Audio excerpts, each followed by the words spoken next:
Dragi posjetioci, dragi gledalci, čast i prilika mi je da vam predstavim našu mladu utakmicu Brakić radi Smederevske Palanke.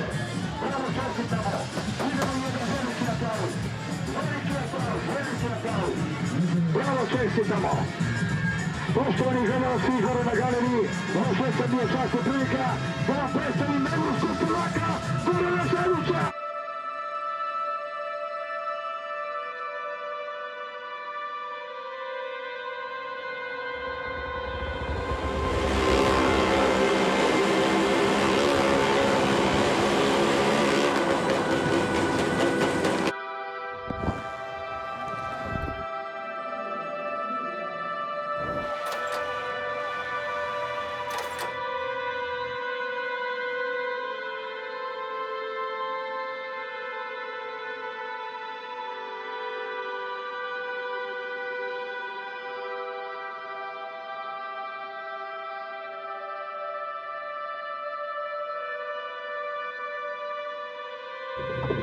You